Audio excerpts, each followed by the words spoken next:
Pushed it off. All right, good afternoon, everyone. Please take your seats so we can get started.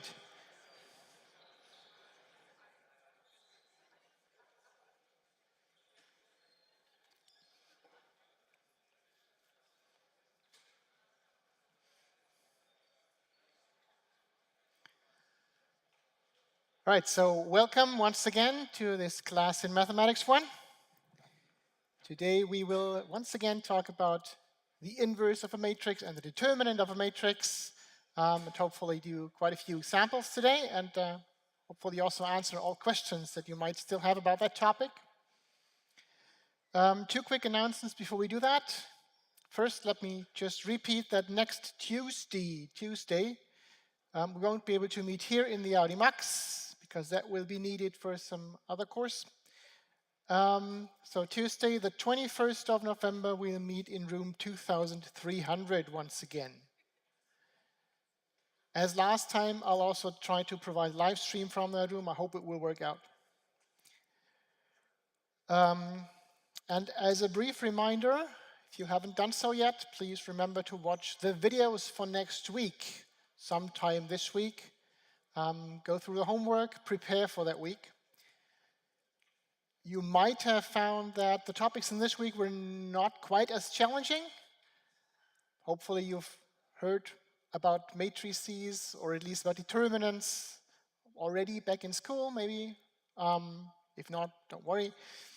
Still, I hope you didn't find the topics this week too challenging. From my experience, the topics next week might be considerably more challenging, so it will pay off to prepare. All right. As usual, questions are welcome anytime. Either just ask or post your questions on Tweetback. We'll start with a quick warm-up problem today. And I do hope it will not be that much of a challenge for you. So the question is this: consider the following matrix with a parameter. That parameter is called alpha. I'll write down the matrix for you.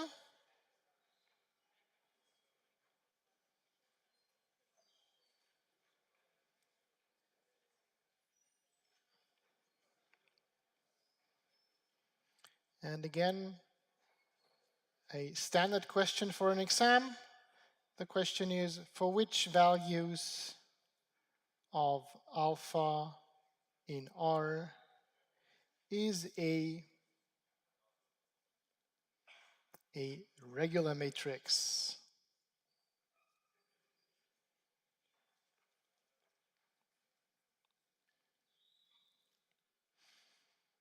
Oh, by the way, this is from a 2020 exam. So I'll give you a few minutes to work this out, and then we'll take a quick look at the solutions.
As usual, I'd like to ask you for brief feedback once you're done with the problem.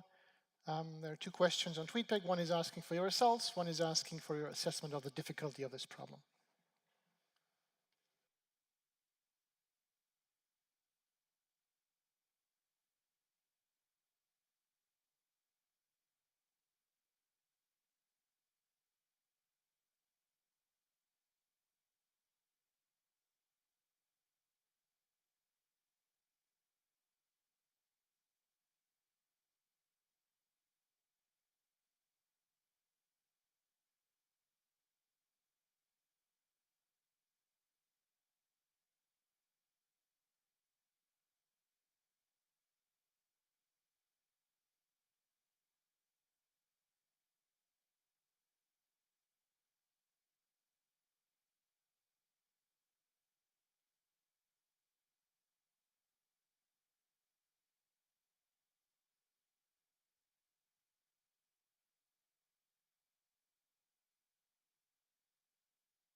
We got quite a few votes already, so quick show of hands. Who's done?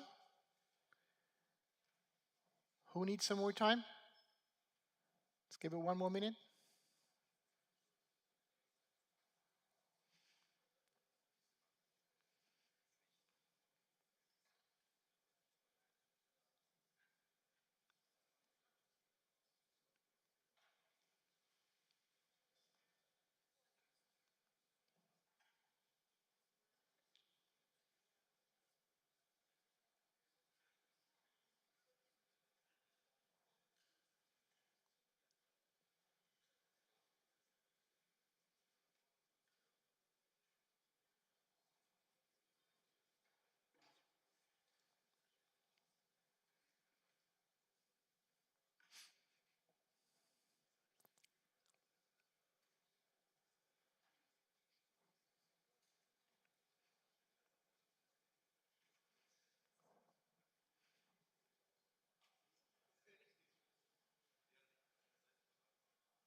All right, I'll close the poll in 30 seconds.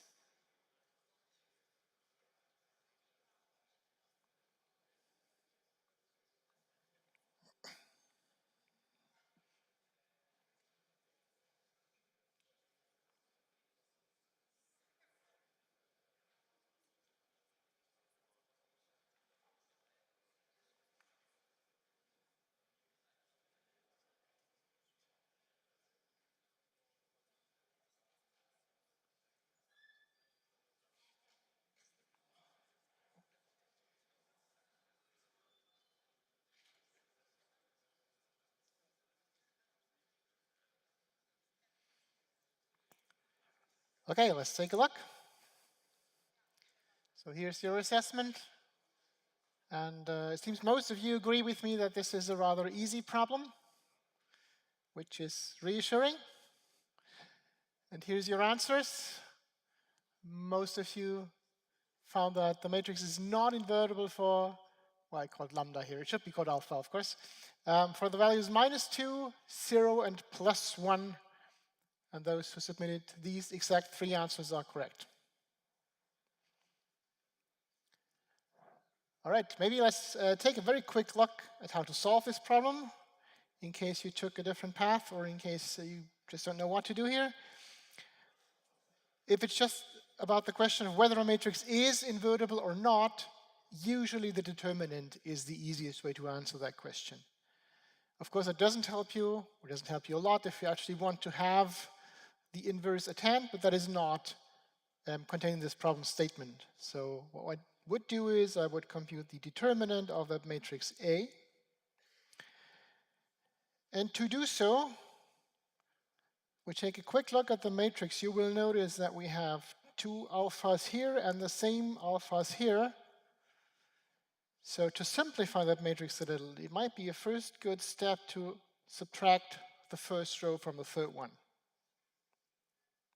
So we'll start with that. First row doesn't change, second row doesn't change, and the last row becomes 0, 0, and alpha +2. And you notice we have 2 zeros here now. So there's only one possible non-zero entry left. This might be this one, depending on the value of alpha, of course. So this might be a good time to invoke Laplace expansion. And we do that. We use Laplace expansion to compute that determinant. And of course, we'll use the third row to do this. So this determinant then is, well, these 2 entries have 0 coefficients, so we can just forget about them. This is the only entry that remains of that sum. So we get, let's talk about the sign first, a minus 1 to the power of, this is the third row and the third column, so 3 plus 3, times alpha plus 2, times the determinant that we get by deleting this row and this column. So this here is the submatrix that we need to consider. So alpha alpha minus 1, alpha minus 2. And you can immediately see this was a good idea because we already have one linear factor here. So at this stage, we already know one of the zeros of this determinant, one of the roots of this determinant. If you had used a different rule, like for example, started with this matrix and then applied Sarou's rule, it would have been more complicated, I guess. I didn't try that actually. All right, so what do we have? Well, minus 1 to the power of 6 is just plus 1, so we can forget about that. And what do we get here? Well, this is this times this, so we get alpha times alpha minus 2, minus, and here we have minus alpha, so that's a plus alpha. And next thing you should notice is you've got the factor of alpha here and here, so you can factor that out immediately. And that's what we will do. So this is alpha plus 2 times alpha minus 2 plus 1. Please don't forget this will yield a plus 1 when you factor out the alpha. Don't just put a plus 0 here. People tend to do that. And then the final result is alpha plus 2 times alpha minus 1. All right, and you can immediately see this is 0 if and only if alpha is either minus 2 or 0 or plus 1. So the answer would be A is regular if and only if alpha is in R. So regular means the matrix is not 0. That means everything but those three numbers. So R with the exception of minus 2, 0, and plus 1.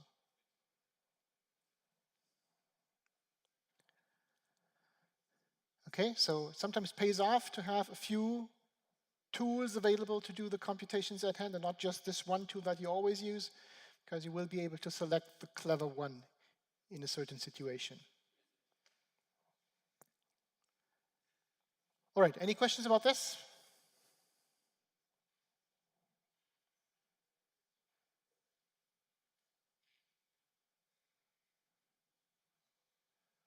Otherwise, let's have a quick look at the sheet. I actually want to point out one thing about the homework.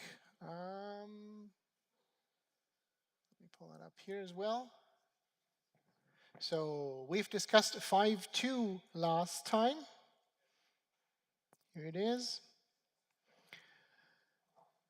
And what we have already discussed is the fact that you can immediately see that the determinant of this matrix here is 0 because those two rows here coincide. I'd also like to point out a nice connection between those two matrices in case you haven't noticed that yourself. If you look closely at the matrix for A and for B, you'll find they are very similar. And in fact, the first row is the same. The second row of A is the fourth row of B. The third row of A is the second row of B. And this last row here is the third row of B. So this matrix arises from that of A by interchanging rows.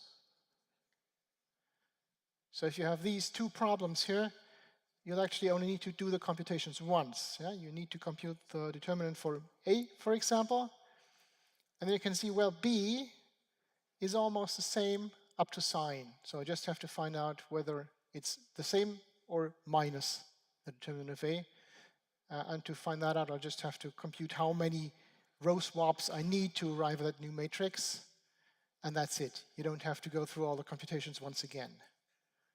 Right? So if there happens to be on the exam 2 matrices, and the question is determine their determinant, then look closely at those matrices. They might have some things in common.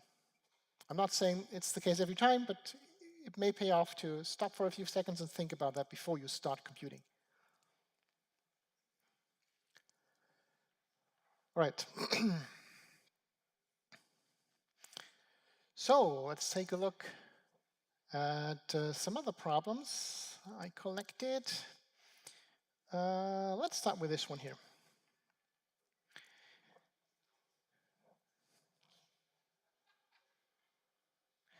Determine whether the following set U of vectors is linearly independent. That's something that we've been talking about quite a few times already. And this is also copied from an exam. So typical exam question formulation, give a reason for your answer. And if the exam question contains something like that, this also means credits will mainly be awarded on your reasoning or your computations and not so much on the answer. Yeah. So just saying it's linearly independent or it's not linearly independent and nothing else will probably mean that's 0 credits, no matter if the answer is right or not. Okay, take a few minutes, think about that, see what you can find out.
Once again, as soon as you're done, I've set up a little tweetback quiz where you can submit your answer.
Quick show of hands, who's done? That seems to be almost everyone, so let's say 30 more seconds to cast you out.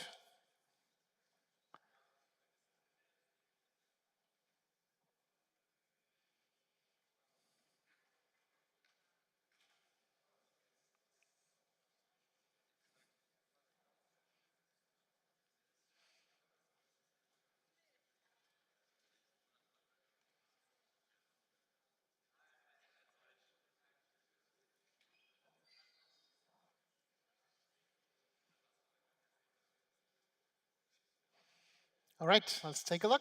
Are the vectors linearly independent? More than 3/4 said no, they are linearly dependent, and that is correct. Let's quickly talk about how you would prove that, how you would do the computations to find that out. You know there are lots of methods to see whether those are linearly dependent or not. I'd like to specifically focus on one possibility, and that is, of course, using the determinant to answer that question. So if you put these in a matrix, let's just put them as columns in a matrix like this, then those vectors are linearly independent if and only if this matrix has full rank.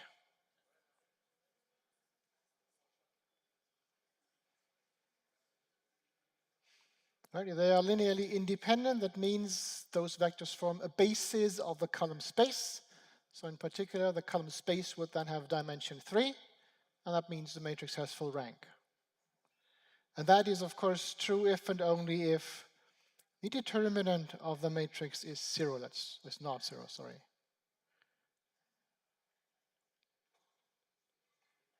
is not 0. So let's just call this matrix A.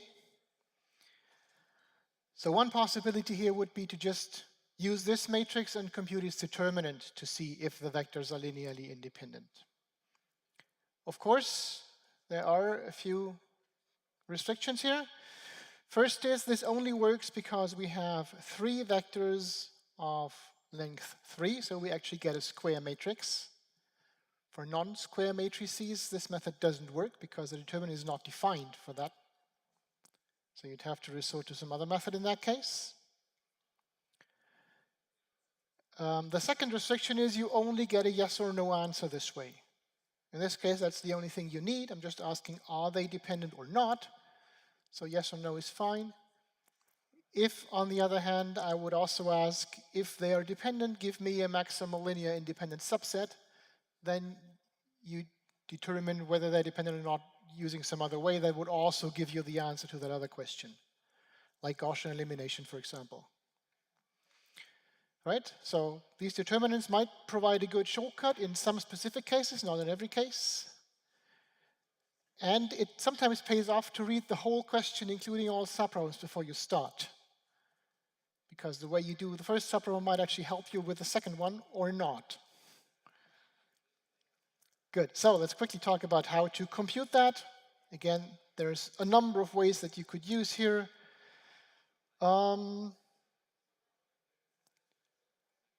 Let's make it a little easier. One way to make this problem a little easier, for example, would be this. You'll notice that we have a 2 and a -2 here, and a 1 and a -1 here.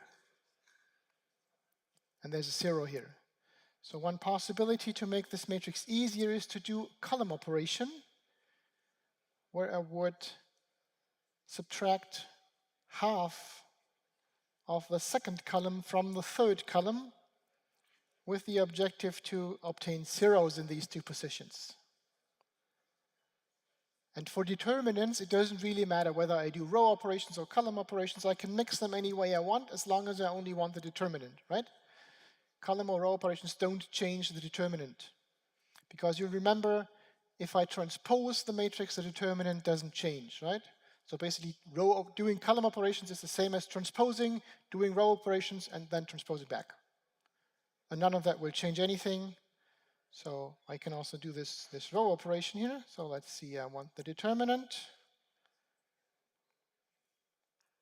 What I get is this here. So if I subtract half of the second column from the last one, I get this result here. That was, of course, the whole objective of that. And now I have a column with 2 zeros and just 1 non-zero. So I'll now do Laplacian expansion on that.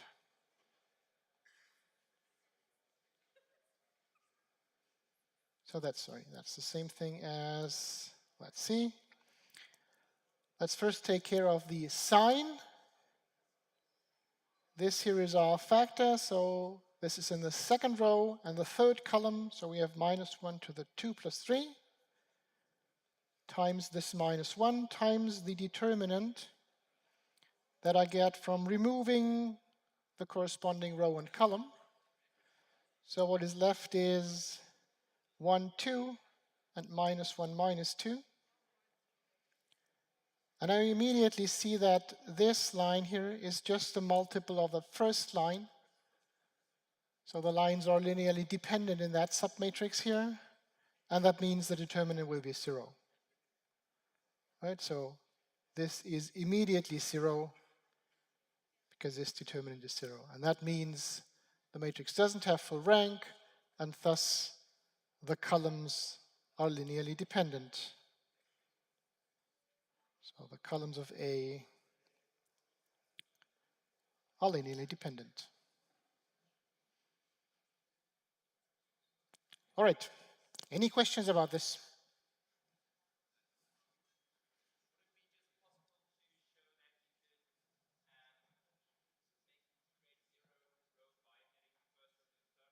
Sure, let me actually do this. Just as a little practice here. If you want to do that, well, let me write it down again.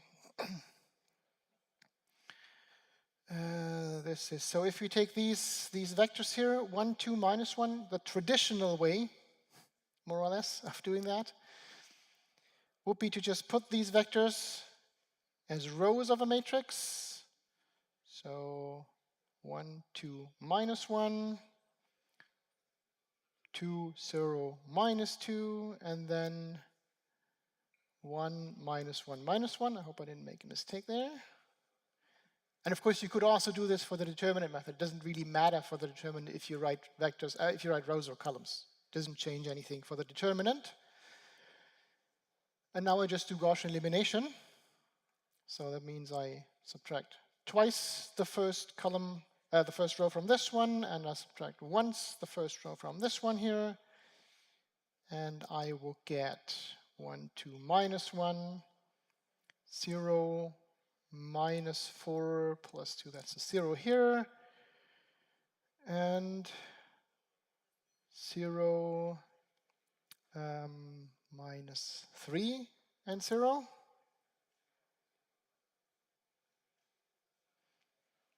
Well, now you can see that the last row is obviously a multiple of the second one. To be precise, I could subtract 3 over 4 times the second row here. And that will give me a 0 row. And now I could also see the matrix doesn't have full rank. Actually, this way I even get more information. I get also the information that the matrix has rank 2, and the first 2 rows would form a linear independent subset of maximum size. So if I was interested in that, this would be probably the most economic way to solve this problem. Does that answer your question? Good.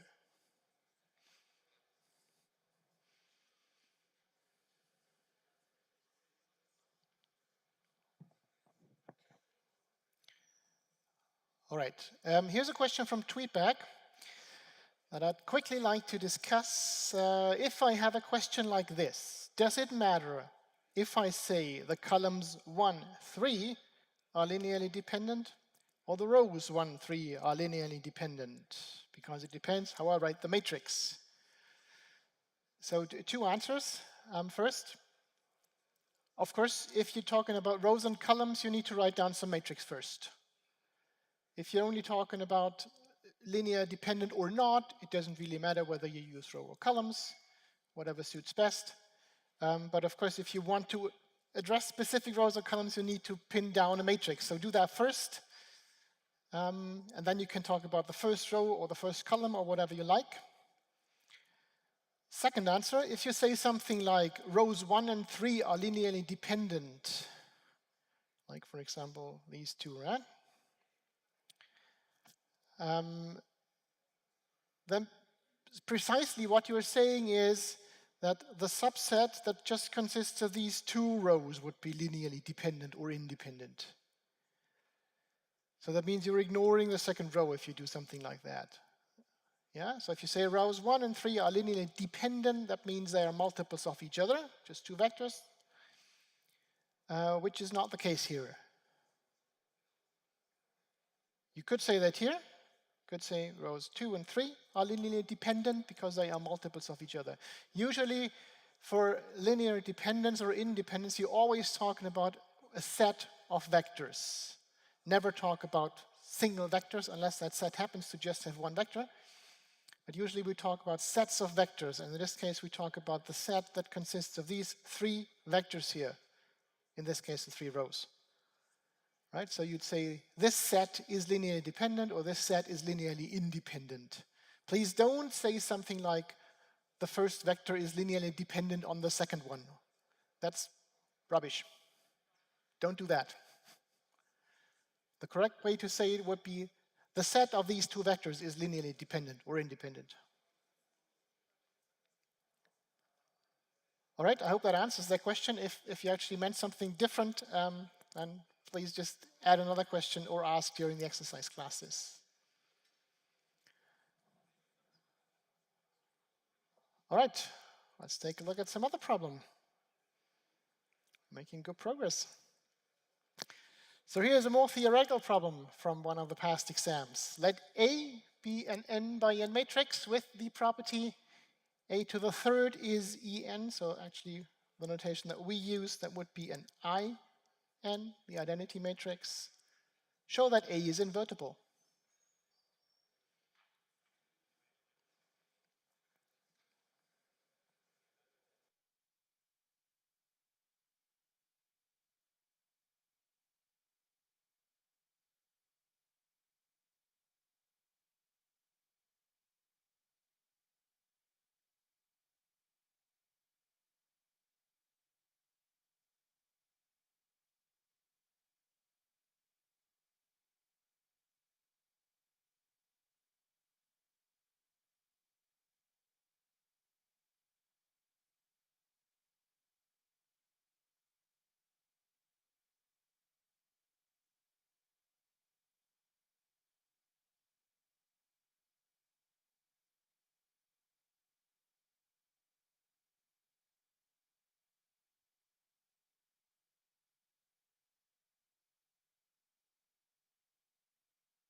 As usual, once you're done, I have a quick question on Tweetback asking how difficult you found that problem. I can't ask for a result this time.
So just as a brief clarification, someone is asking what a to the third means.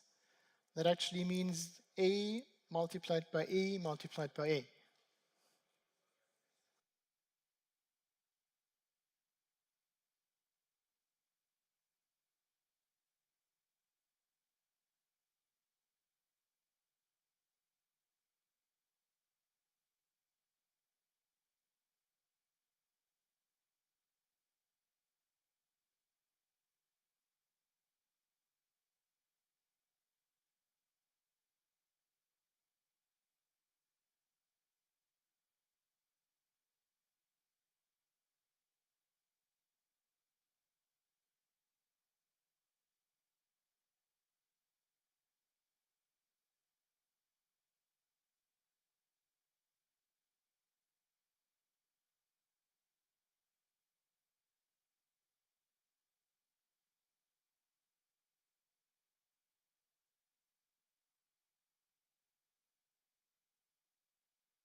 usual, quick show of hands. Who's done? Who needs or wants some more time? Good, let's give it a few more minutes. See if you can figure it out.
And for those of you who are done already, discuss your approach with your neighbor. See if you found different ideas of how to prove that, and see if you can convince each other that your approach is the right one.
So we'll take one more minute and then we'll discuss possible answers to this problem.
All right, so let's take a look at your feedback.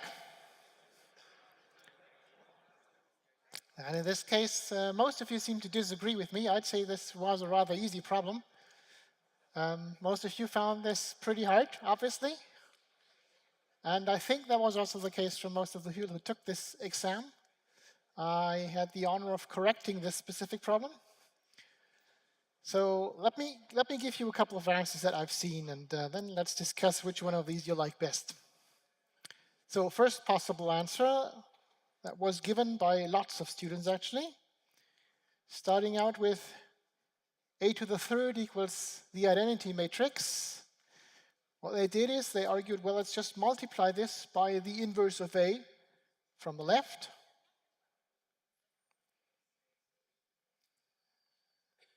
And we get this here. And of course that means that, well, the inverse of a times a times a times a, that leaves us with a squared, is a to the minus 1. Right? So the inverse exists, and I even get it's a squared. What's wrong with this approach? Why did I give 0 credits for that?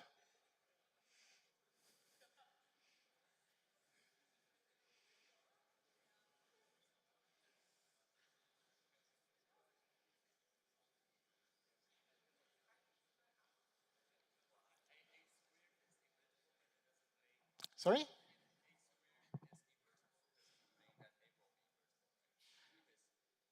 I didn't get the second part. If a squared is equal to...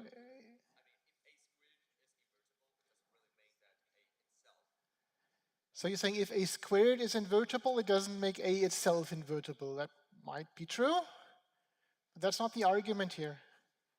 So the argument is, well, I can compute what a to the minus 1 is. So obviously a is invertible if I can do that.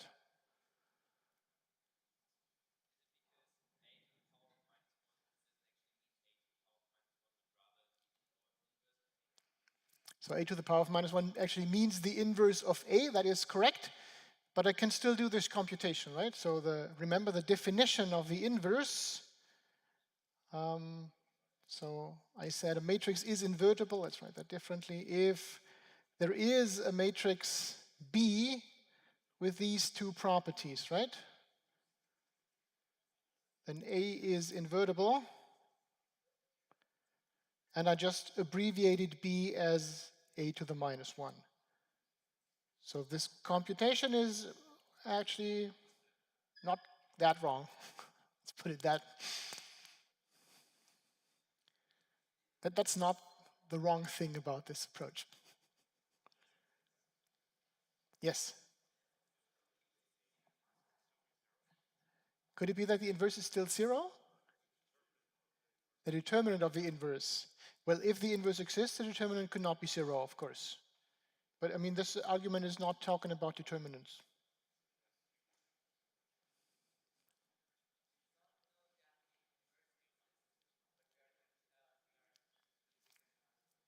Exactly. So that is the problem here. So what we're doing here is, we're here at this point, we say, well, let's compute. Let's multiply this whole equation by the inverse of a. At this point, we assume that the inverse exists. If we can multiply something by the inverse, of course it must exist, right? So if we start with the assumption that the inverse exists and then get the proof that the inverse exists, that's not a big surprise, right? So you put in the fact that you actually want to prove at the very beginning. So of course that is not a valid argument. At this point, we assume that a to the minus 1 exists.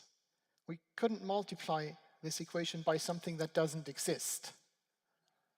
So all we get from this argument is, if the inverse exists, then it must look like this.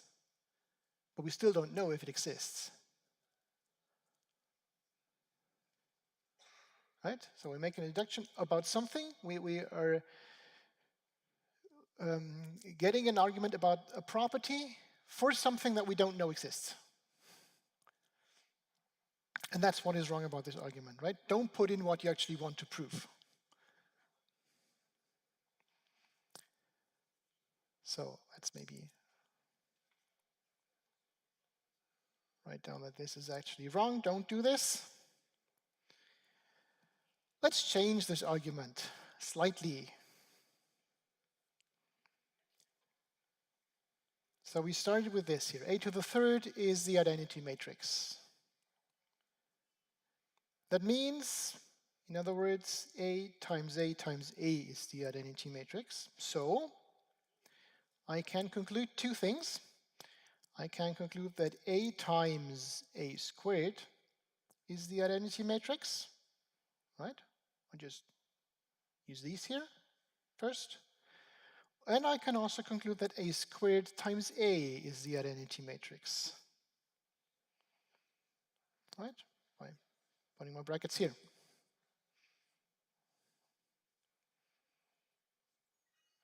And from that, I conclude that A is invertible.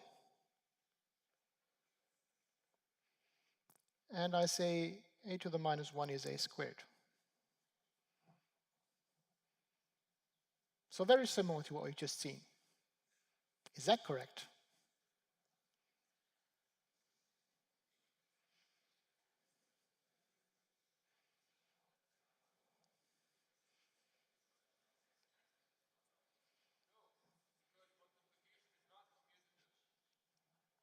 So you're saying matrix multiplication is not commutative, so this is not correct.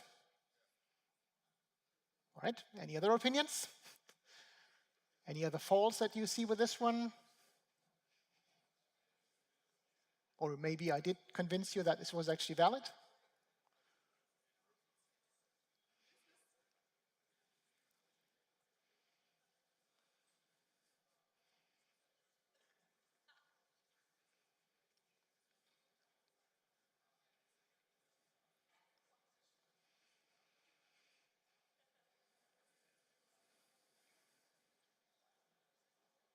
Yes.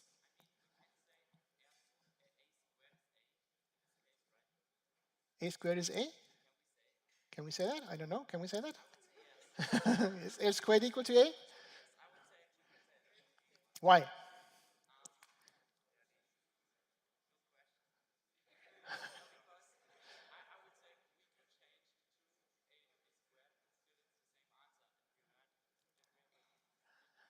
So you're saying the roles of A and A squared basically can be changed, right? I mean, that's precisely the second row here.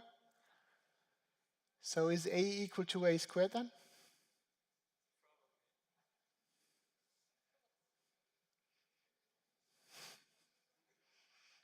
Any opinions on that? Is that true? Is A equal to A squared?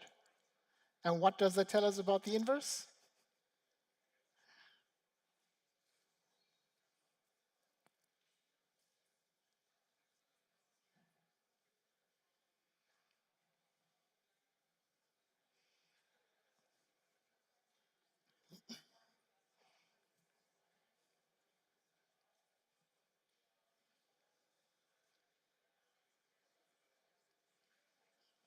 Yes.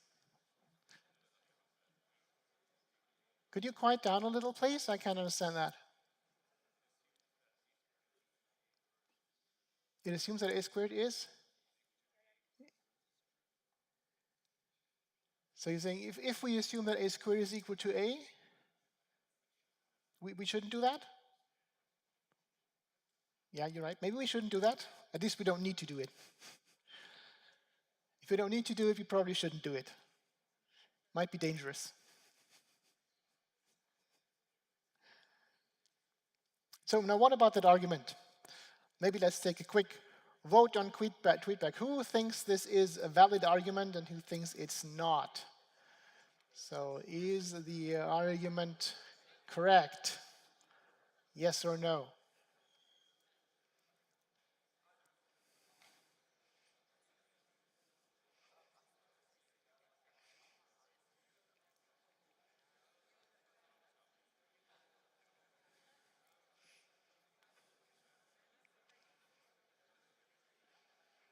Give you 30 more seconds.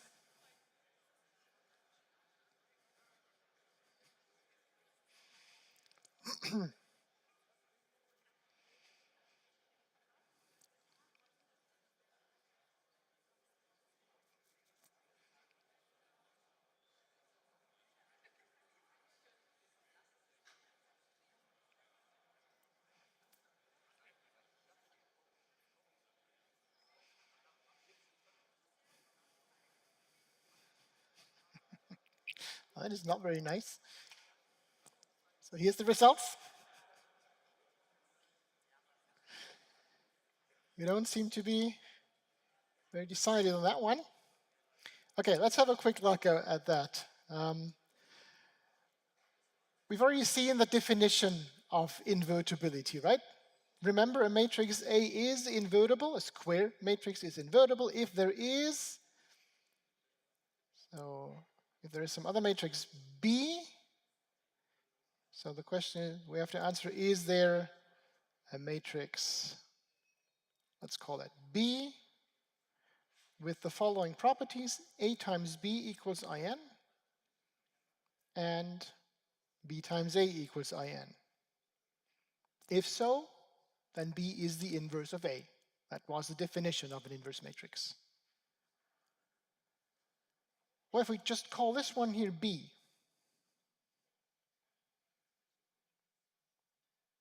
then this exactly conforms to the definition, right? So I could just say, well, let's define B equals A squared, and then B obviously fulfills this definition, right? So B is the inverse of A. And this argument is, of course, completely correct. I don't put in any assumptions. I just use this definition.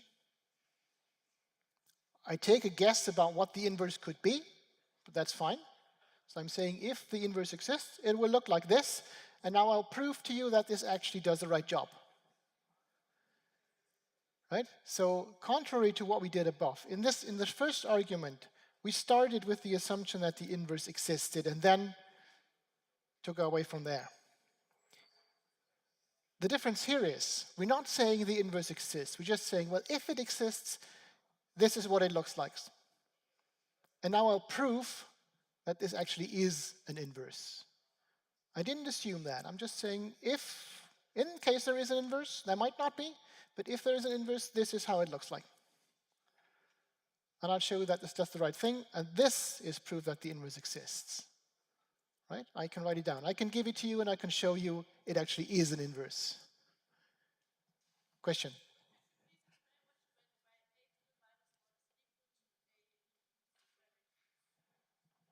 So what I mean by this, I don't even know where I wrote this down. Let's write it down again. So what I mean by A to the minus 1 is A squared. So what I mean is the inverse of the matrix A is given by A times A. Very simple example, trivial example where this works. Assume A is the identity matrix. This, of course, does have that exact property, right? The inverse of the identity matrix is the identity matrix itself, right? Because identity times identity is identity, trivially, nothing changes. And, well, A squared, if I say In times In, then this is again In, which is the inverse. So for the identity, everything is the same, basically. Yeah, every power is the same, and the inverse is also the same. There are other matrices that may look a little more complex than this one and still have that property. But that's what I mean with this, right? Okay, so we've seen one wrong approach and one correct approach. And some people actually had that correct approach here. I'm guessing mostly because they actually wanted to do something like that and didn't write it down in the correct way. So they kind of omitted that part. And then it happened to be right by chance. But well, it is correct. You can do it like this. One other way I'd like to quickly show you is this.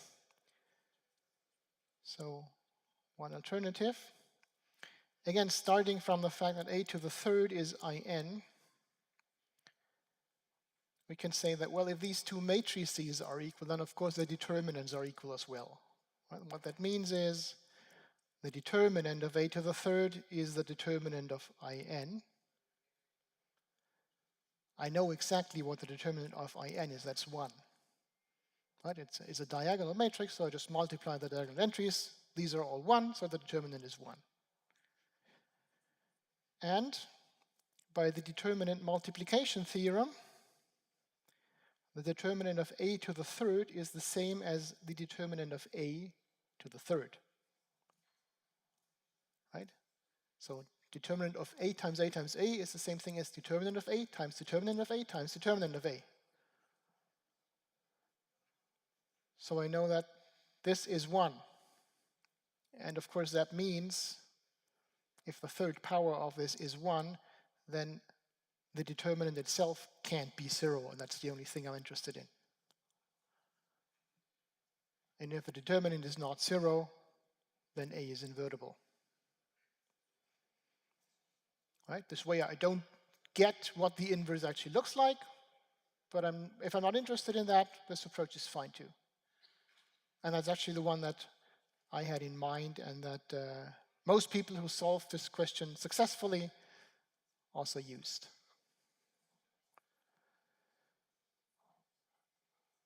All right. So just out of curiosity, who used this or a similar determinant approach? Who used the approach that I was showing you before that? This one here. All right, wonderful. So at least a couple of you would have aced that exam question. Good. I think we have time for one more exam problem. So let's scroll up to this first one here. That is in German, so let me quickly see if I can translate the most important parts for you. Let's just say, let A be the matrix. This matrix is given here. Then part A asks you to determine the determinant of A. Part B is use the determinant of A. So use the result that you just got to show that this linear system, A equals B,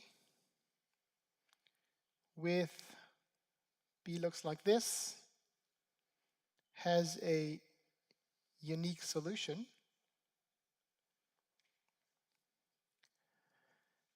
And C, that's a little add-on, give the reduced row echelon form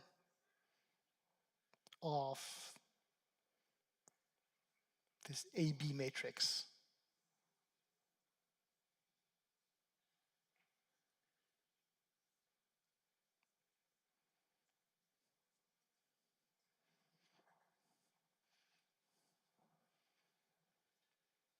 Hope the problem statement is clear. So if you have any questions, of course, just ask. Otherwise, go ahead and solve it.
As usual, I'm interested to see how difficult you found the problem, so once you're done, please submit your vote on feedback.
Quick show of hands. Who's done with part A?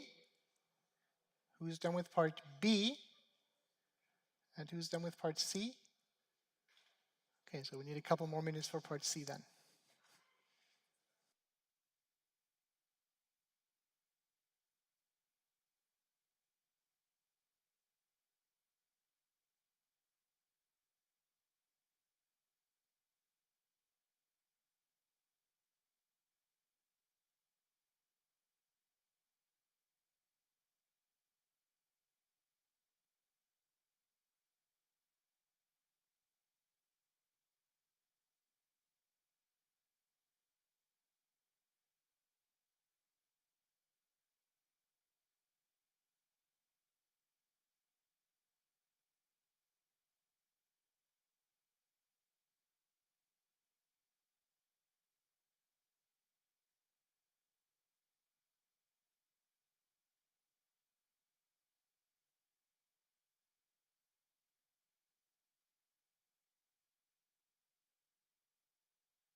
So let's take one more minute, then we take a look at how to solve this problem.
All right, not that many participants, but still, I'd say a slight majority towards easy. And I hope that at least A and B, you'd find those easy. We didn't discuss reduced or echelon form much, so you might be confused about what they actually want to hear in C. But for A and B, I think that's not too hard. Let's have a quick look at those. So first question is, we want the determinant of that matrix A here. So determinant of 3, 3, 2, what else do we have? 4, 4, 4. And I think it's 2, 0, 0, right? Yes. Okay, if we want to compute that determinant, one possible way would be Laplace expansion. I'd use that third row here because it only has one non-zero component, so that should be easy. And that would give a -1, row 3, column 1. Then I have this entry 2, and then I need the determinant of this part here, so times the determinant of 3, 2, 4, 4. And that is, well, minus 1 to the power of 4 is plus 1, so we can forget about that. And this determinant, that is 3 times 4 is 12, minus 4 times 2 is 8. So we get 2 times 4, and that is 8. And I hope I didn't make a mistake. You'll protest if you have something completely different and are convinced that you're right.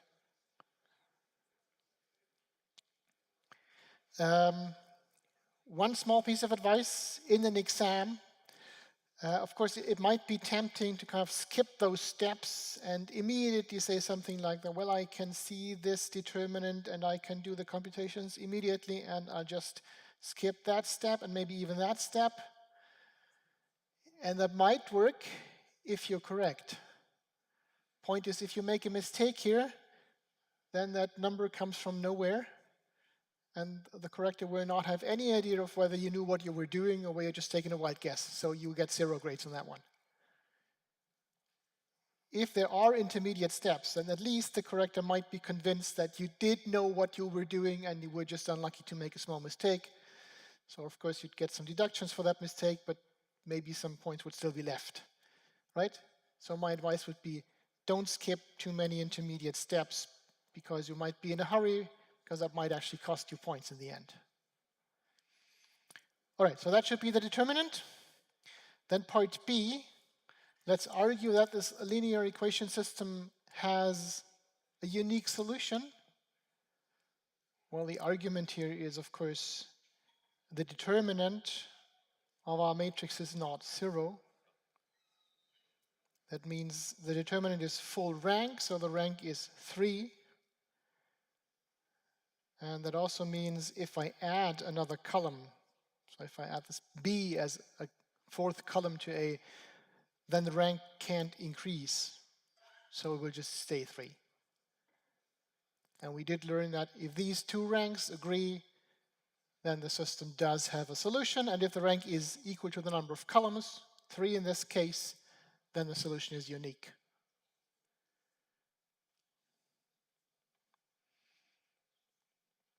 Right, so that's because there's 3 here that is equal to n, the number of columns or the number of variables in our system. Okay, so that's the argument here.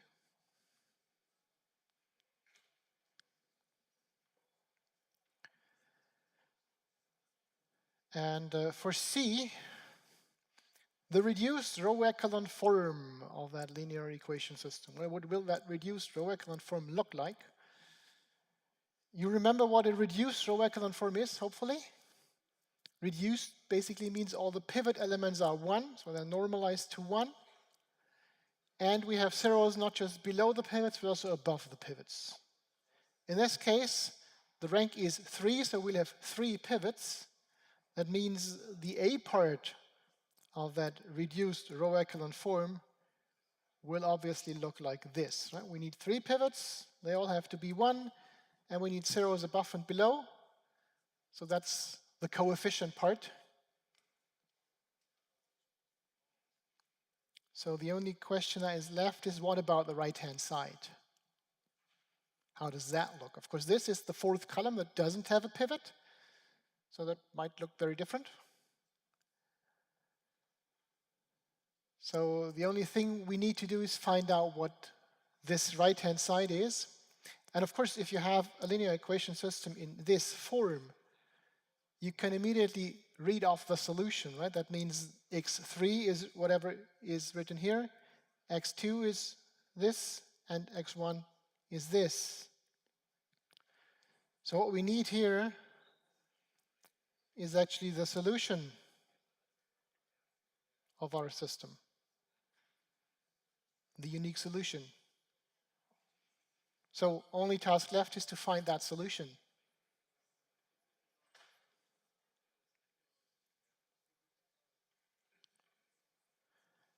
Okay, now let's look at that matrix once again. It was 3, 3, 2, 4, 4, 4, I think. Yeah, 4, 4, 4. and 2, 0, 0. And then the right-hand side was, I think, 3, 2, 1. Yeah. 3, 2, 1.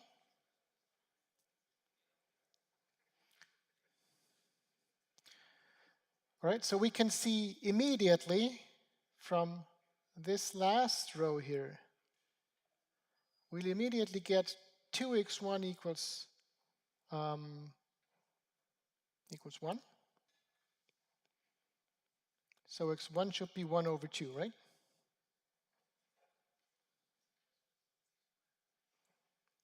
And that means we reduce the system to 2 variables and 2 equations. So once we know what x1 is, we can just use that, put it into the other 2 equations, and then just solve the remaining 2 equations for x2 and x3. Now, if we do this,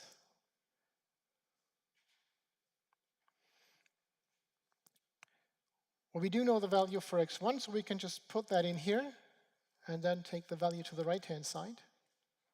So we're left with just this part here. Right, this is this part. And then here we have 3 times 1 over 2. That's 3 over 2. And 3 minus 3 over 2 is 3 over 2. Well, let's maybe write it out. 3 minus 3 times 1/2.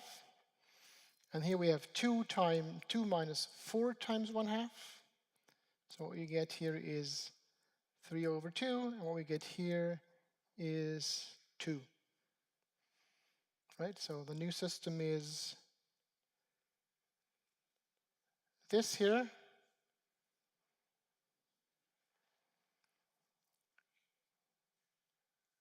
And that should be easy enough to solve. We could still just do that. So if you want to solve this, maybe we just subtract 2 times the first row from the second one. I'm making this a little unconventional this time. It doesn't really matter where I produce my zeros in a 2x2 matrix, right? So not much that can go wrong, hopefully.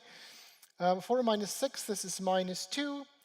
And 4 minus 4, that is 0. That was the intention to produce a 0 right here.